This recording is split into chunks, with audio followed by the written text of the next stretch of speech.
សួស្តីបងប្អូនទាំងអស់គ្នាថ្ងៃនេះតនេចេញមកឡងទៀតហើយសាច់រឿងរបស់យើងថ្ងៃនេះគឺបានមកពីពូម្នាក់ឈ្មោះថាពូសានណាហើយពូសានគឺជាព្រានព្រៃហើយសាច់រឿងរន្ធត់ដែលគួរឲ្យខ្លាចហ្នឹងកើតឡើងនៅពេលដែលពូសានជាមួយនឹងមិត្តភ័ក្តិរបស់គាត់ហ្នឹងដើរចូលព្រៃជ្រៅបានហេតុការណ៍រន្ធត់ដែលមិននឹកស្មានដល់ធ្លាក់ទៅលើពួកគាត់ហើយសាច់រឿងមួយនេះគឺកើតយូរដែរហើយប្រហែលជា25ឆ្នាំមុនណាហើយបញ្ជាក់បងប្អូនមួយទៀតស្ដាប់សាច់រឿងនេះយកចិត្តទុកដាក់បន្តិចណាបងប្អូននឹងដឹងសាច់រឿងនេះលម្អិតណាពូសានគឺជាមនុស្សម្នាក់ដែលនៅជាខេត្តមួយដែលមិនសូវមានមនុស្សម្នាច្រើនទេពេលហ្នឹងណាហើយពូសានគាត់មានមិត្តភ័ក្តិចំនួន2នាក់ម្នាក់ឈ្មោះពូធីនិងម្នាក់ទៀតឈ្មោះពូយ៉តហើយពួកគាត់ទាំង3នាក់ហ្នឹងគឺស្គាល់គ្នាតាំងពីតូចណាហើយពូសានមានគ្រួសារហើយគាត់មានកូនចំនួន2នាក់សិតតែនៅតូចទេហើយជីវភាពរបស់ពូសានហ្នឹងគឺមិនសូវធូរធារប្រហែលទេរោគព្រឹកខ្វះល្ងាចរោគល្ងាចខ្វះព្រឹកបងប្អូនដឹងស្រាប់ហើយអ្នកនៅជាខេត្តទៅហើយមុខរបររបស់ពូសានគឺតែងតែចូលប្រមាញ់សត្វនៅក្នុងព្រៃហើយដើររកវល្លិថ្នាំអីហ្នឹងដើម្បីយកទៅលក់ដើម្បីបានកម្រៃតិចតួចដើម្បីចិញ្ចឹមគ្រួសាររបស់គាត់អាហ្នឹងគឺជីវភាពរបស់ពូសានណាហើយមិត្តភ័ក្តិរបស់ពូសាន2នាក់ទៀតក៏ដូចគ្នាមុខរបរដូចគ្នាដើរចូលព្រៃរកថ្នាំរកអីហ្នឹងលក់ជាប្រចាំអញ្ចឹងណាអាហ្នឹងគឺមុខរបររបស់ពូសានហើយនិងមិត្តភ័ក្តិរបស់គាត់2នាក់ទៀតហើយពួកគាត់2នាក់ហ្នឹងតែងតែបបួលគ្នាចូលព្រៃជាប្រចាំហើយពួកគាត់ប្រកែប្រមាញ់សត្វមែនតើណាដោយសារតែពួកគាត់ជំនាញហើយណាមួយរបររបស់គាត់តាំងពីតូចអញ្ចឹងពួកគាត់ឲ្យតែចូលព្រៃមិនដែលថាអត់ទេតែងតែមកវិញបានសត្វផ្សេងដូចជាក្តាន់ឆ្លុះអីជាដើមហើយពួកគាត់3នាក់ហ្នឹងតែងតែបបួលគ្នាទៅចូលព្រៃជាញឹកញាប់ហើយគាត់ចូលព្រៃម្ដងមានតែ3ថ្ងៃទៅ4ថ្ងៃហើយពេលខ្លះអាចឈានទៅដល់មួយអាទិត្យក៏មានដែរបានគាត់ចេញមកផ្ទះវិញណាហើយគាត់ថាចូលនៅពេលដែលគាត់ចូលព្រៃហ្នឹងអត់ដែរជួបរឿងហេតុការណ៍រឿងផ្សេងរឿងចម្លែករន្ធត់អីទេពួកគាត់ចូលតាំងពីតូចហើយណាមួយអត់ដែរជួបហេតុការណ៍ផ្សេងអញ្ចឹងពួកគាត់អត់មានការខ្លាចអីទេ3នាក់ហ្នឹងតែងតែចូលព្រៃទៅរកថ្នាំទៅរកសត្វនឹងជាប្រចាំដើម្បីចិញ្ចឹមជីវិតរបស់គាត់ហើយមុខរបររបស់គាត់មានតែប៉ុណ្្នឹងបើគាត់អត់ចូលក្នុងព្រៃបានម្ហូបអីឬក៏បានលុយអីផ្គប់ផ្គង់ជីវភាពរបស់គាត់ប្រចាំថ្ងៃអញ្ចឹងមានតែចូលព្រៃនៅពេលដែលចេញមកវិញបាន2ថ្ងៃចូលទៅវិញទៀតណាហើយមិត្តភ័ក្តិរបស់គាត់3នាក់ហ្នឹងគឺតែងតែនៅពេលដែលនៅពេលដែលចេញពីព្រៃហើយអញ្ចឹងតែងតែបបួលគ្នាទៅដកមេឬក៏ផឹកស្រាសអីចឹងណានៅផ្ទះពូសានហើយស្និទ្ធស្នាលគ្នាមែនតែនទៅណាមកណាហៅគ្នាទៅវិញទៅមកមានម្ហូបអីឆ្ងាញ់តែងតែឲ្យគ្នាទៅវិញទៅមកហើយពូសានក៏ថាមានថ្ងៃមួយដែលពួកគាត់ហ្នឹងបបួលគ្នាចូលព្រៃម្ដងទៀតហើយចូលលើកហ្នឹងគឺព្រៃជ្រៅដែលពួកគាត់អត់ដែលធ្លាប់ទៅហើយចូលចំនួនមួយអាទិត្យក៏ប្រាប់គ្នាគាត់2នាក់ហ្នឹងហើយនៅពេលដែលពូសានបបួលមិត្តភ័ក្តិរបស់គាត់ហ្នឹងគឺពេលល្ងាចហើយអញ្ចឹងព្រលឹមឡើងគាត់រៀបចំអីវ៉ាន់នាំគ្នាទៅអាហ្នឹងគាត់ប្រាប់គ្នាល្ងាចដែលពូសានប្រាប់ហ្នឹងហើយពូសានគាត់បញ្ជាក់ថាបើយើងចូលទៅអត់ដល់ជ្រៅអត់មានសត្វទេព្រោះឥឡូវវារៀងស្បែកសត្វព្រៃដោយសារតែពួកគាត់ចូលប្រមាញ់ញឹកពេកអញ្ចឹងវាអត់សូវមានសត្វព្រៃទេតតែចូលទៅក្នុងព្រៃជ្រៅបានមានសត្វព្រៃច្រើនអញ្ចឹងពួកគាត់ក៏សម្រេចចិត្តនាំគ្នាចូលព្រៃនៅព្រឹកស្អែកហ្នឹងហើយម្នាក់រៀបអីវ៉ាន់រៀងខ្លួនហើយពួកគាត់រៀបអីវ៉ាន់មានកំភ្លើងមានស្បៀងអាហារទុកបំរុងនៅពេលដែលគាត់ទៅដល់កន្លែងព្រៃមួយហ្នឹងអញ្ចឹងទៅនេះខ្ញុំលើកមកដល់ពេលព្រឹកពួកគាត់ធ្វើដំណើរចេញទៅម៉ោង6ព្រឹកហើយគាត់ធ្វើដំណើរចូលទៅក្នុងព្រៃហ្នឹងចំណាយពេលអស់ប្រហែលជា8ម៉ោងដោយសារតែគាត់ចេញម៉ោង6 7ហ្នឹងទៅដល់នោះប្រហែលជាម៉ោង4ល្ងាចបានគាត់ទៅដល់ព្រៃមួយហ្នឹងហើយបងប្អូនសាកសម័យមើលទៅថាគាត់ដើរ8ម៉ោងថាវាឆ្ងាយប៉ុណ្ណាបើគិតជាគីឡូដល់ប្រហែលគីឡូណាបងប្អូនហើយពូសានគាត់បញ្ជាក់មួយទៀតថាព្រៃដែលពួកគាត់ចូលទៅប្រមាញ់សត្វលឹកហ្នឹងគឺអត់មានប្រជាពលរដ្ឋឬក៏អ្នកភូមិអីទៅដល់ហ្នឹងទេគាត់ថាសភាពពេលគាត់ទៅដល់ហ្នឹងគឺស្ងាត់ឈឹងហើយអាងឹតឈឹងដូចយប់ម៉ោង9ម៉ោង10ចឹងហើយតាមពិតម៉ោង4ថ្ងៃណាដោយសារតែវាមានដើមឈើខ្ពស់ធំមកអញ្ចឹងទៅវាអត់មានពលឺមកពីព្រះអាទិត្យទេអញ្ចឹងវាធ្វើអាងឹតដូចយប់ចឹងហើយស្ងាត់ឈឹងសូម្បីតែសំឡេងដែលគាត់ដកដង្ហើមក៏ឮដែរបងប្អូនសាកសម័យទៅថាវាស្ងាត់ដល់កម្រិតណាហើយពួកគាត់3នាក់ហ្នឹងក៏មានអារម្មណ៍ថាភ័យខ្លាចដែរណាតែអត់គិតច្រើនទេក៏នាំគ្នាទៅដល់នាំគ្នាធ្វើធ្នាក់ម្នាក់កាប់ឈើម្នាក់កាប់អាស័យអីចឹងទៅណាព្រោះបងប្អូនដឹងស្រាប់ហើយអ្នកដែលចូលព្រៃគឺគេអត់ដេកដីផ្ទាល់ទេ គេធ្វើធ្នាក់នៅលើចុងឈើដែលមានដើមធំៗណាអញ្ចឹងគេធ្វើធ្នាក់នៅហ្នឹងដើម្បីគេសម្រាកលើហ្នឹងហើយពួកគាត់ស្វះស្វែងអញ្ចឹងទៅកុំឲ្យយប់ទាន់នាំគ្នាកាប់ឈើធំយកមកធ្វើធ្នាក់អីចឹងទៅណាហើយពួកគាត់ធ្វើធ្នាក់ហើយប្រហែលជាម៉ោង5ម៉ោង6អញ្ចឹងវារៀងយប់ដែរហើយអញ្ចឹងទៅពួកគាត់ក៏នាំគ្នាឡើងលើធ្នាក់ហ្នឹងដើម្បីហូបបាយរបស់គាត់ទៅព្រោះហេវដែរប្រហែលជាម៉ោង5ម៉ោង6អញ្ចឹងពួកគាត់ធ្វើការហូបបាយនៅលើធ្នាក់របស់គាត់ហ្នឹងដោយសារតែអត់ហ៊ានចុះមកហូបនៅដីទេដោយសារតែវាងឹតឈឹងហើយណាមួយខ្លាចមានអីកើតឡើងអីវាពិបាកអញ្ចឹងគាត់ហូបលើធ្នាក់ហ្នឹងសម្រាប់ចិត្ត3នាក់មិត្តភក្តិរបស់គាត់ហ្នឹងនាំគ្នាហូបបាយនៅលើធ្នាក់ហ្នឹងពួកគាត់ហូបបាយហើយនាំគ្នានិយាយលេងតិចតិចណាចាំមើលសត្វដើរកាត់តាមហ្នឹងគាត់ធ្វើការបាញ់ហើយប្រហែលជាម៉ោង11យប់ឧស្សាហ៍គាត់ឃើញសមោលសត្វព្រៃដូចជាឆ្លុះអីហ្នឹងធ្វើដំណើរមកទាំងវងបងប្អូនពេលហ្នឹងគឺពូសានហើយនឹងមិត្តភក្តិរបស់គាត់3នាក់ហ្នឹងសប្បាយចិត្តមែនទែនដោយសារតែឃើញសត្វច្រើនហើយអញ្ចឹងទៅពួកគាត់3នាក់ហ្នឹងក៏ប្រាប់គ្នាណាថាចម្រង់ម្នាក់មួយមកហើយបាញ់មកគ្រាប់ហ្នឹងទៅកុំឲ្យវាផ្អើលអញ្ចឹងបើបាញ់ម្នាក់មួយចឹងវាអាចងាប់3អាចបានម្នាក់មួយអញ្ចឹងឲ្យពួកគ្នាគាត់ហ្នឹងតម្រង់ឲ្យចំគោលដៅអញ្ចឹងពួកគាត់ក៏ចុចកៃដំណើរគ្នាត្រូវឆ្លុះនឹងមែនណាបងប្អូនហើយពួកគាត់បាញ់ត្រង់មែនត្រូវម៉ាំងស្ដោកស្ដឹងនៅហ្នឹងណាហើយ3ក្បាលពេលហ្នឹងគាត់អត់ទាន់ហ៊ានចុះទៅទេដោយសារតែមេឃងឹតពេកអញ្ចឹងក៏ទុកចោលហ្នឹងសិនណាតែឆ្លុះហ្នឹងងាប់ហើយឃើញ3ក្បាលពេលគាត់ប្រចាំង7ទៅហើយចម្ងាយពីឆ្លុះហើយមកកន្លែងធ្នាក់របស់គាត់ហ្នឹងមិនឆ្ងាយទេបងប្អូនប្រហែលជា4-5ម៉ែត្រណាហើយគាត់មើលទៅវាឃើញស្លុងហើយក៏គាត់ទុកចោលហ្នឹងទៅណាចាំមេឃភ្លឺចាំគាត់ទៅយកឆ្លុះហ្នឹងដោយសារតែយប់គឺអត់គេឲ្យចុះទៅដីទេពួកខ្លាចមានសត្វអីខ្លាអីសាហាវអីអញ្ចឹងពួកគាត់សម្រេចអត់ហ៊ានទៅយកឆ្លុះមួយហ្នឹងទេទុកចោលចាំព្រលឹមឡើងចាំទៅរើសឆ្លុះហ្នឹងណាសានពុធីអីក៏នាំគ្នាសងំណាហើយមកសន្ទុះក្រោយមកប្រហែលជាម៉ោង11កន្លះពូសានគាត់ឮសំឡេងដូចជាមានអីហែកស៊ីសាច់អញ្ចឹងឬខ្វាក់សំឡេងដូចជាឆ្ងាញ់ណាស់អញ្ចឹងហើយពេលហ្នឹងគាត់ឆ្ងល់មែនតើគាត់ក៏ប្រឆាំងពិលទៅអាកន្លែងឆ្លុះដែលគាត់បាញ់3ក្បាលដែលដេកនៅហ្នឹងហើយក៏ជួលទៅក៏ឃើញមនុស្សចំណាស់ម្នាក់កំពុងតែហែកសាច់ឆ្លុះរបស់គាត់ហ្នឹងឆ្លុះស៊ីឡើងឈាមអាហាមពេញមាត់ពេលហ្នឹងពូសានគាត់ភ័យមែនតើគាត់ថាដឹងស្អីទេហើយក៏កេះមិត្តភក្តិរបស់គាត់2នាក់ទៀតពូធីនិងពូយ៉ហើយពូសានគាត់ជួលតែមួយផ្លែតទេពូខ្លាចមនុស្សចំណាស់ហ្នឹងឃើញអញ្ចឹងក៏ឃើញសភាពចឹងហើយក៏បិទពិលវិញហើយក៏កេះពូធីនិងពូយ៉តក៏កេះឲ្យមើលហើយពូយ៉តហើយនិងពូធីក៏បើកពិលជួលទៅបងប្អូនដឹងថាគាត់ឃើញអីអត់ឃើញភ្នែកបុរសចំណាស់ហ្នឹងក្រហមថ្លាដូចងើភ្លើងអញ្ចឹងហើយចកោមឡើងវែងណាហើយពួកគាត់3នាក់ហ្នឹងគឺឆ្ងល់មែនតើអត់ដឹងសត្វអីទេមួយទៅរូបរាងមនុស្សផងដូចជាសត្វខ្លាផងពេលហ្នឹងគឺនាំគ្នាឆ្ងល់ហើយខ្លាចរួមគ្នាចង់រីអាចពេលហ្នឹងហើយកែវភ្នែករបស់មនុស្សចំណាស់ហ្នឹងសម្លឹងមកគាត់ដូចជាមានគំនុំពេលណាអញ្ចឹងហើយតាំងចកោមដែលជាប់ឈាមឆ្លុះហ្នឹងបងប្អូនសាកសម័យទៅថាវាគួរឲ្យខ្លាចទៅប៉ុណ្ណាហើយពួកគាត់3នាក់ហ្នឹងក៏ទាញកភ្លើងមកគាត់ម្នាក់មួយហ្នឹងតម្រង់ទៅបរោះចំណាស់ហ្នឹងក៏បាញ់មកគ្រាប់ផោងតែបាញ់ទៅខុសទេហើយនៅពេលដែលគាត់បាញ់ផ្អើលបរោះចំណាស់ហ្នឹងគាត់ឈួលពិលទៅបងប្អូនរត់លឿនមែនទែនសម្ដៅមករកធ្នាក់របស់គាត់ហ្នឹងហើយពួកគាត់3នាក់ភ័យមែនតើនាំគ្នាបាញ់ផុងផាំងតែបាញ់អត់ត្រូវទេដឹងវាក៏បាំងខ្លួនឬក៏មិនទេពេលហ្នឹងគាត់ឆ្ងល់ដែរគាត់បាញ់ដូចទឹកភ្លៀងអញ្ចឹងផុងផាំងពេញព្រៃហ្នឹងបងប្អូនហើយនៅពេលដែលបរោះចំណាស់ហ្នឹងមកដល់ក្រោមដើមឈើដែលគាត់ធ្វើធ្នាក់ហ្នឹងពូសានគាត់ថាឮសំឡេងស្រែកគលួចថាហែងប្រហើនណាស់ហែងហ៊ានចូលទឹកដីអញពួកឯងត្រូវតែស្លាប់អត់មានអ្នកណាចេញរួចពីក្នុងព្រៃហ្នឹងទេយើងត្រូវតែយកជីវិតឯងទាំង3នាក់ហ្នឹងនឹងពូសានពេលលឺហ្នឹងគឺខ្លាចមែនតើបងប្អូនពួកគាត់3នាក់ហ្នឹងអត់ដែលមានហេតុការណ៍ចម្លែកអីធ្លាក់មកលើពួកគាត់ទេពួកគាត់ចូលព្រៃតាំងពីតូច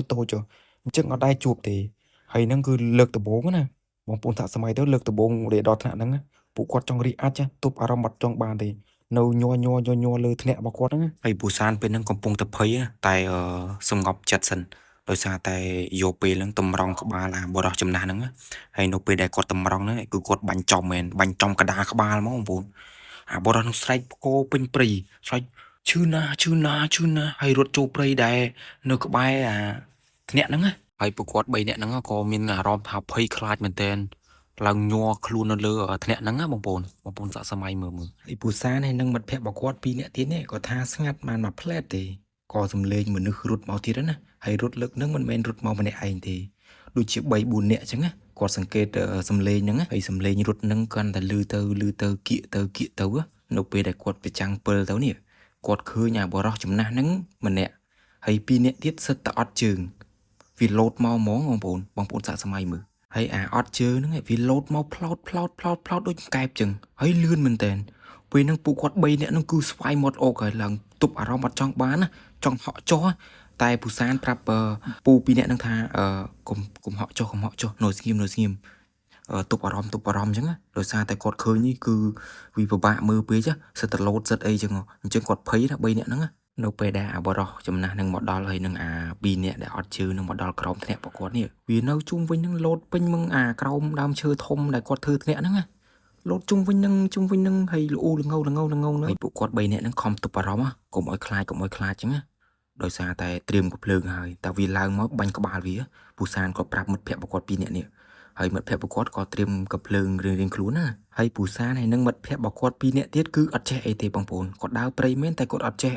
អាគមអ៊ំអាមអីទេណាបងប្អូនគាត់ចូល3នាក់ហ្នឹងគឺអត់តលងមូលហ្មងនិយាយរួមអត់ចេះទេចេះតែធ្វើធ្នាក់ឡើងទៅសម្រាប់លើធ្នាក់ហើយប្រមាញ់សัตว์ទេគាត់អត់ចេះគុំមកអីណាពេលហ្នឹងគាត់អត់ចេះទាំងអស់ទាំង3នាក់អញ្ចឹងបានគាត់ភ័យខ្លាំងបងប្អូនដោយសារតែគាត់ទៅដូចជាតលងមូលអញ្ចឹងវាពិបាកដែរណាបងប្អូនពិបាកនៅពេលដែលជួបហេតុការណ៍ដែលពួកគាត់អត់ធ្លាប់ជួបមកវាពិបាកធ្វើចិត្តណាដោយសារតែរឿងរ៉ាវចម្លែកវាចេញមកអញ្ចឹងសិតលោតមកអត់ជើងពូសានគាត់ថាអាបរោះ3នាក់ដែលអត់ជើងមួយហើយនឹងបរោះចំណាស់មួយដែលនៅក្រោមដើមឈើធំដែលគាត់ធ្វើធ្នាក់ហ្នឹងពេលគាត់ជួលពិលទៅបងប្អូនគាត់ឃើញភ្នែកខាងក្រហមដូចជាងើកភ្លើអញ្ចឹងហើយជាគោម្នាក់សិតតែវែងពេល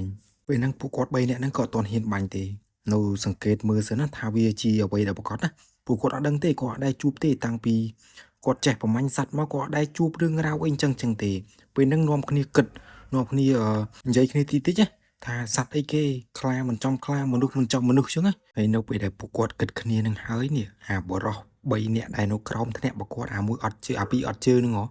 ក៏ស្រែកហៅពួកគាត់ឡើងក៏លួយថាចុះមកអញ្ចឹងហើយពួកគាត់3នាក់ហ្នឹងកាន់តែភ័យមែនតើដោយសារតែគាត់លឺសំឡេងហ្នឹងហើយសំឡេងហ្នឹងគួរខ្លាចមែនតើបងប្អូនហើយអា3នាក់ហ្នឹងវាហៅមកសន្ទុះពួកពូសានហើយនឹងពូធីអីគាត់អត់ចុះទៅក៏វាទៅរុនអាដើមឈើដែលពួកគាត់ធ្វើធ្នាក់ហ្នឹងរុនឡងកើហើយវាខ្លាំងប៉ុណ្ណាទៅបងប្អូនដើមឈើប៉ុណ្ណាណីហើយវារុនកើហើយពួកគាត់ឡើងទប់ខំទប់ផ្លាច់ធ្លាក់បើធ្លាក់ទៅមិនរស់ទេបងប្អូនអើយបើសិតជាកុំវែងអញ្ចឹងបើគាត់សម័យឃើញថាគាត់ធ្លាក់គាត់ថាគាត់អត់រស់ទេគាត់បានជួបប្រពន្ធឬក៏កូនអីទេដឹងតែអស់ជីវិតនៅក្នុងព្រៃហ្នឹងណាតែព្យាយាមកាន់ដើមឈើណាធំណាហើយពូសានប្រាប់មិត្តភក្តិរបស់គាត់2នាក់ហ្នឹងឲ្យតម្រង់ក្បាលពួកវាទៅបាញ់ក្បាលពួកវាដល់ពេលពួកមិត្តភក្តិរបស់គាត់2នាក់ហ្នឹងតម្រង់ក្បាលក៏បាញ់ម្នាក់មកគ្របណាចំកដាក្បាលផងហើយនៅពេលហ្នឹងដែរគឺអា3នាក់ហ្នឹងវានៅស្ងៀមវាអត់មានអារម្មណ៍ថាដូចវាអត់ឈឺនៅតែរុនដើមឈើរបស់គាត់ហ្នឹងឡើងកើខ្ជូលហើយពូសានក៏គិតថាគ្រុកកំភ្លើធ្វើអីវាអត់បានផងពួកយើងនឹងធ្វើមិនទេបើវាឡើងមកពួកយើងនឹងចប់ហើយគាត់និយាយមួយគ្នាគាត់3នាក់ហ្នឹងហើយអញ្ចឹងទៅពូសានក៏គិតពី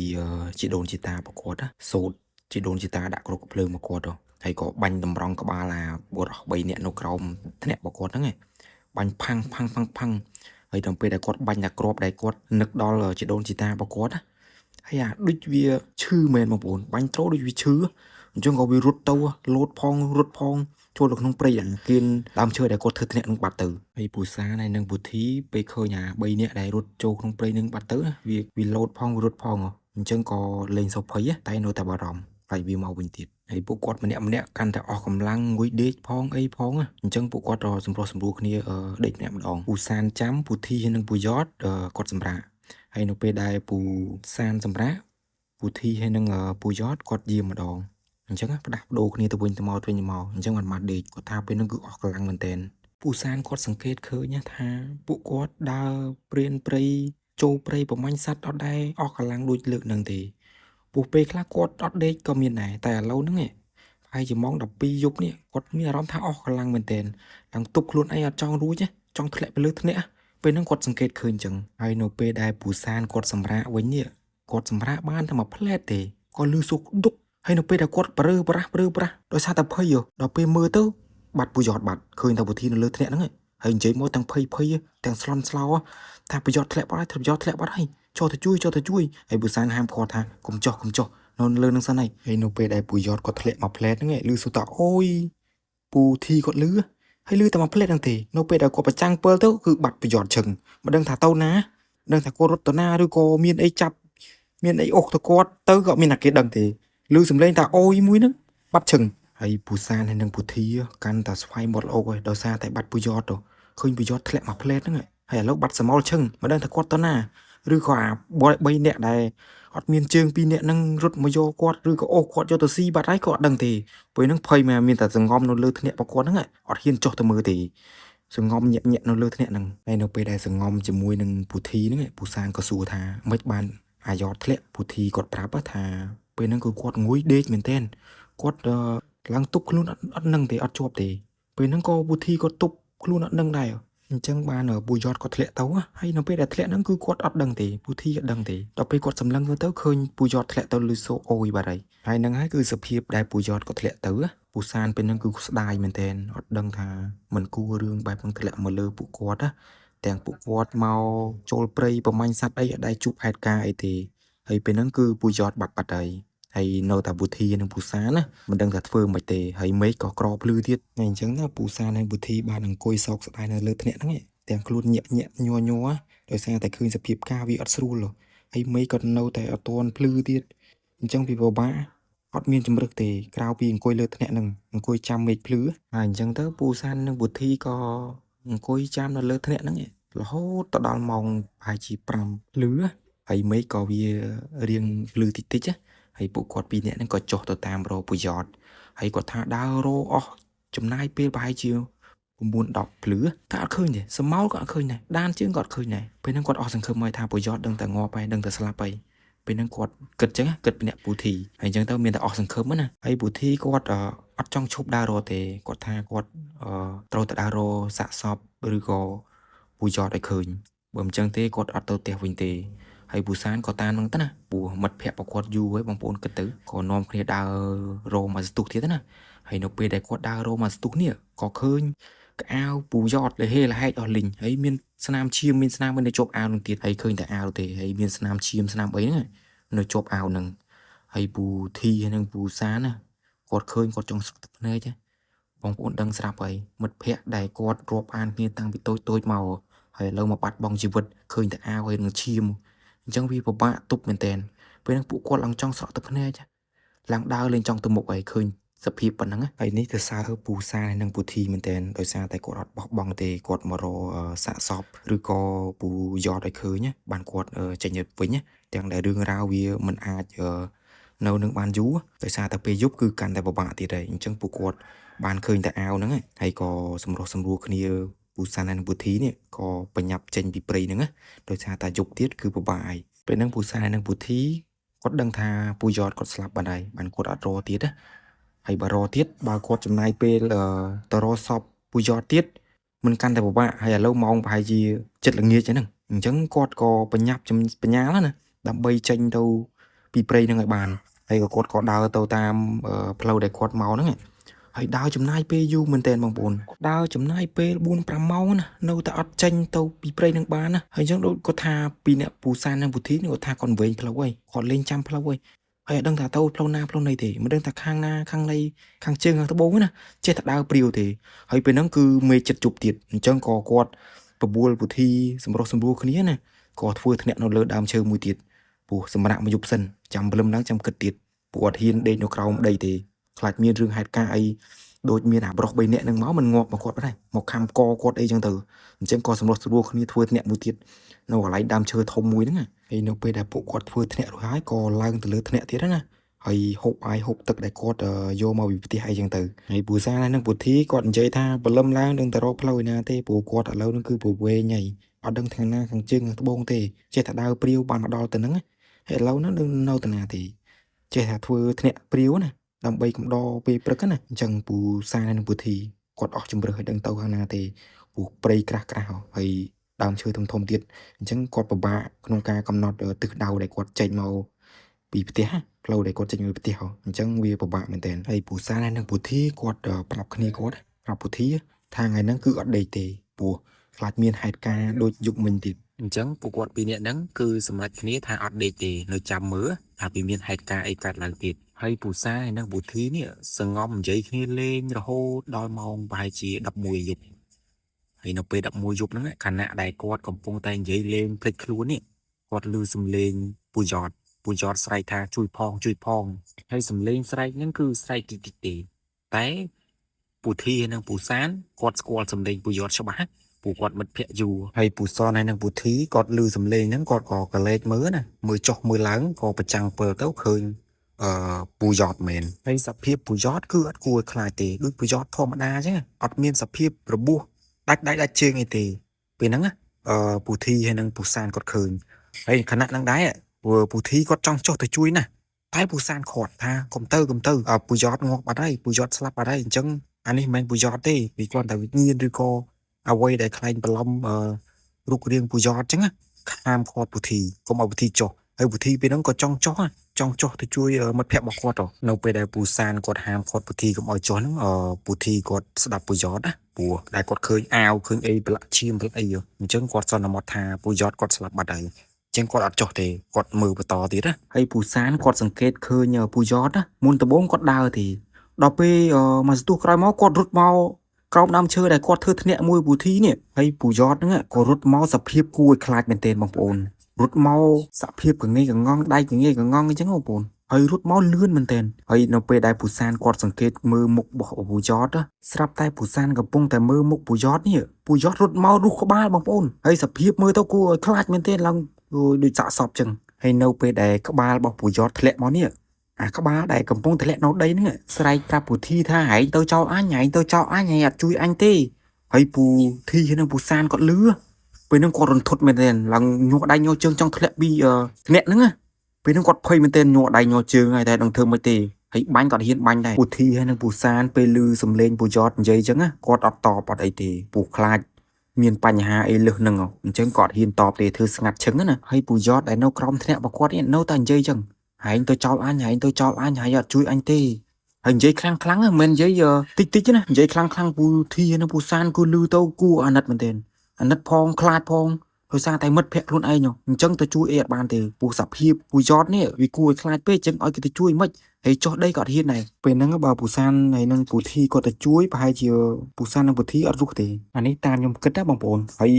បើសភាពចេញមកដូចសាកសពហ្នឹងឲ្យគេទៅជួយមិនបើជួយទៅมันកើតទុកជាងមុនទៀតมันអាចឈានដល់គាត់ស្លាប់គាត់អីចឹងណាគាត់អត់ចុះទៅជួយទេពេលហ្នឹងបើខ្ញុំក៏ដូចពូធីនិងពូសានដែរអត់ចុះទៅជួយទេព្រោះឥឡូវជួយតែមកខ្លួនឯងសិនណាខ្លួនទីពឹងខ្លួនណាព្រោះតែចុះទៅខ្លាចមានបញ្ហាលើសហ្នឹងអញ្ចឹងពួកគាត់ពីរនាក់នេះបានតែសងំនៅលើធ្នាក់ហ្នឹងអត់ហ៊ានមាត់ហ៊ានកទេសងំញ័រនៅលើធ្នាក់ហ្នឹង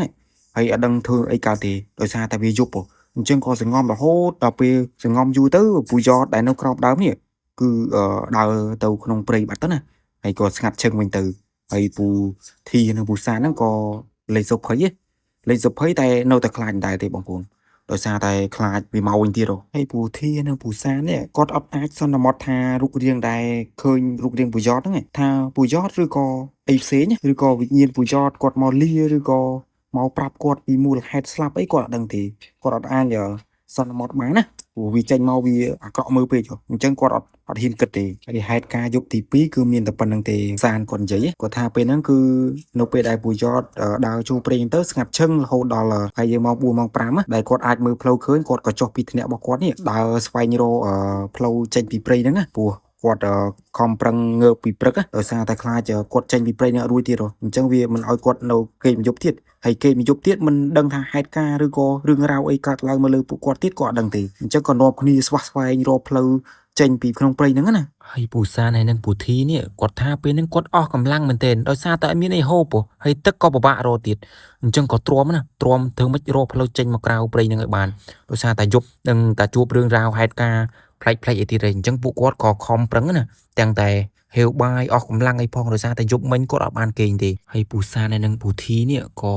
នាំគ្នាដើរតែមិនដឹងទិសដៅហើយគាត់ដើរផងគាត់បន់ស្រន់ផងដល់អរិយអ្នកតាអីហ្នឹងថាឲ្យគាត់ដើរទៅដល់ផ្ទះផងឲ្យគាត់ចេញពីព្រៃនឹងបានផងហើយពូសានហើយនឹងពូធីគាត់បន់បែបហ្នឹងគឺបានផលមែនគាត់ថាដើរយូរទៅដូចជាក្នុងព្រៃដែលគាត់ធ្លាប់ស្គាល់ដូចជាធ្លាប់ដែលបានចូលមកក្នុងព្រៃដែលគាត់ចូលមកប្រមាញ់សត្វពីមុននោះអញ្ចឹងគាត់ថាមានអារម្មណ៍ថាដូចជាស្គាល់ក្នុងព្រៃហ្នឹងហើយអញ្ចឹងទៅគាត់ដើររហូតទៅក៏បានចេញពីព្រៃនឹងបានណា ហើយគាត់សប្បាយចិត្តមែនទែនពូសាននិងពូធីហើយទៅដល់ផ្ទះវិញឡើងចង់ស្រក់ទឹកភ្នែកទុនជើងទុនដៃដោយសារតែអស់កម្លាំងពេកចុះហើយពូសាននិងពូធីពេលទៅដល់ផ្ទះរបស់គាត់នេះទៅដល់ភូមិរបស់គាត់នេះប្រពន្ធកូនក៏រត់មកទទួលហើយសភាពប្រពន្ធកូនគឺមានការព្រួយបារម្ភមែនទែនដោយសារតែគាត់បាត់ពីអត់មកផ្ទះចំនួនកន្លះខែតែតាមពិតពូសានហើយនិងពូធីនេះគាត់ទៅអស់តែ2ថ្ងៃទេតែអ្នកផ្ទះអ្នកភូមិហ្នឹងគាត់ថាចាំគាត់អស់រយៈពេលកន្លះខែហើយគាត់សន្មត់អ្នកភូមិអ្នកស្រុកហ្នឹងថាពូធីហើយនិងពូសានពូយ៉តអីនេះស្លាប់អស់ហើយពូវាយូរហើយអញ្ចឹងក៏អត់មានអ្នកណាហ៊ានទៅរកពួកគាត់ហើយពូសានពូធីពេលគាត់ឮសម្ដីរបស់អ្នកភូមិហើយនិងប្រពន្ធរបស់គាត់និយាយមកថាពួកគាត់បាត់ចំនួនកន្លះខែពេលហ្នឹងគាត់ឆ្ងល់មែនទែនតែអត់ទាន់ហ៊ានគិតច្រើនទេដោយសារតែគាត់អស់កម្លាំងអស់អីអញ្ចឹងក៏ឆាប់ចូលទៅសម្រាកហូបបាយហូបទឹកអីចឹងទៅណាហើយថាចាំទៅពេលដែលគាត់ស្រួលខ្លួនចាំសួរ